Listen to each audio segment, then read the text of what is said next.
Hello everybody, today I'm going to start with a song and it goes a little bit like this. Oops, it happened again, the bearing just cracked, can't ride my bike. Yes, I know it doesn't rhyme and the joke sounded much better in my head, but I'm going to go with it.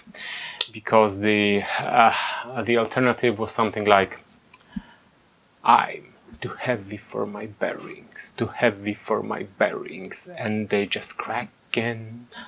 Yeah, I know, that was also kinda cringy, but what happened?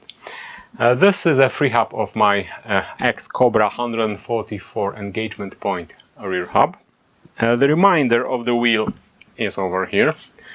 And I'm going to be stubborn and say what I'm always saying is that I paid for it, so I'm gonna use it.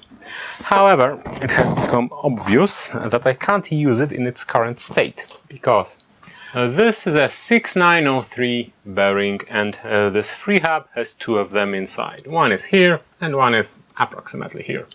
And unfortunately, it's the third time that the inside bearing of this particular item has self-destructed me. Essentially, the inner race of the bearing has been pulled out of the bearing, and obviously it means that there's something wrong with the design. And I could use my reminder or the last remaining bearing to replace this one, but I'm fairly certain that in 200 kilometers I'm going to be stuck with the same problem. And what's happening? The inside or the inner race of the bearing gets pulled out of the entire assembly, which means that there's some lateral torque inside which the bearing can't handle. And what can I do to remedy this? I can use a full complement bearing. This one is with a retainer. There is a plastic ring or a tin or some sort of a ring that keeps the balls inside and keeps them spaced, so this bearing is meant to be rotated.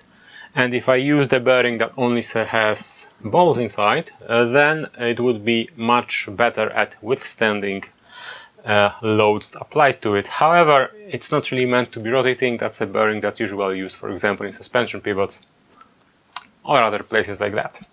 So what are my other options? I could use a dual row bearing, which is wider and has two rows of balls, or I could use something special. And I decided to use something special. This is FAG 3803 B2RS TVH HLC bearing.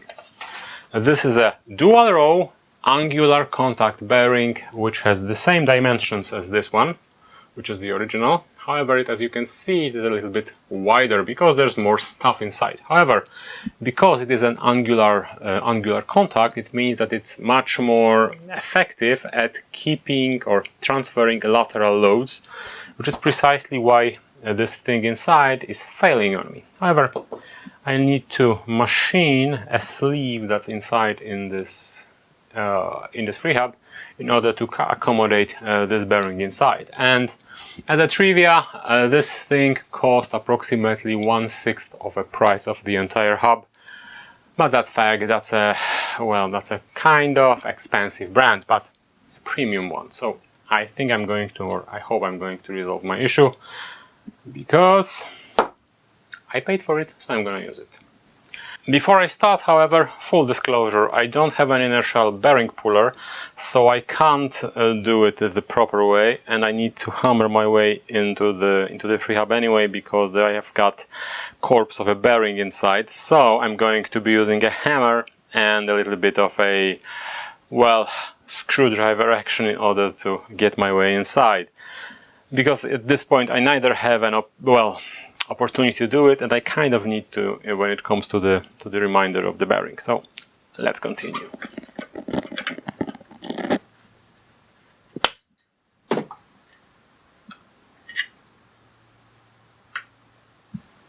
Alright, so what's the deal with bearings and hammers if I'm explaining myself so hard? Here's the deal. This is the freehub, this is the bearing. It has been pressed into here with a little bit of force and a press.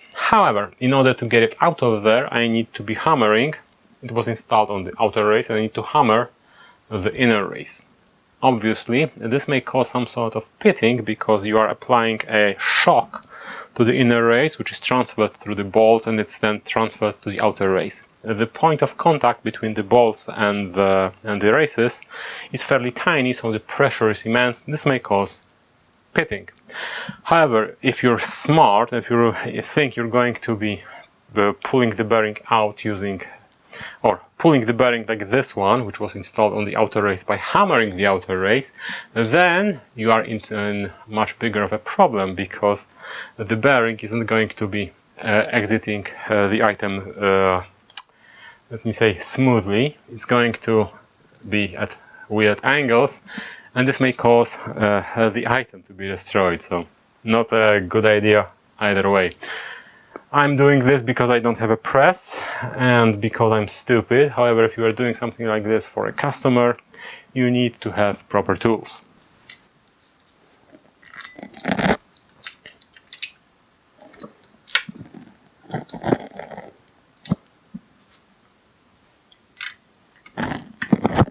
C-clips in tight spaces, always a ton of fun.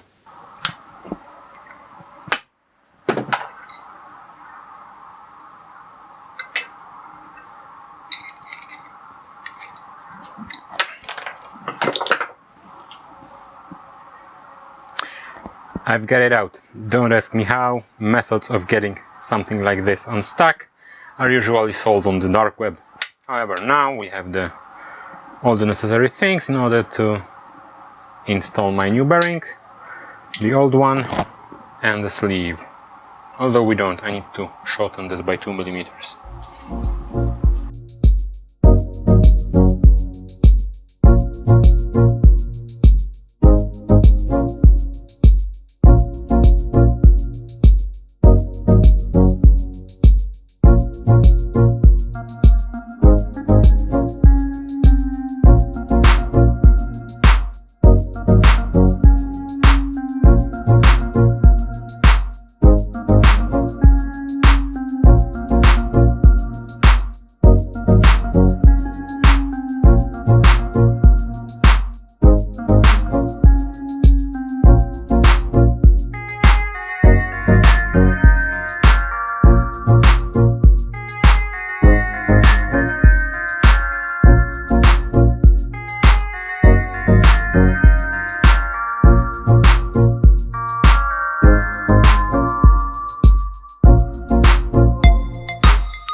And there you go. I sincerely hope this is going to be the last thing I need to repair about this wheel, but as you can imagine, my hopes aren't precisely stellar.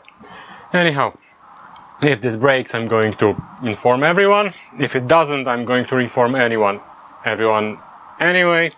I hope you like this, well, let me say it with conviction, really appalling content, which is always a step up from abysmal, which was the previous video.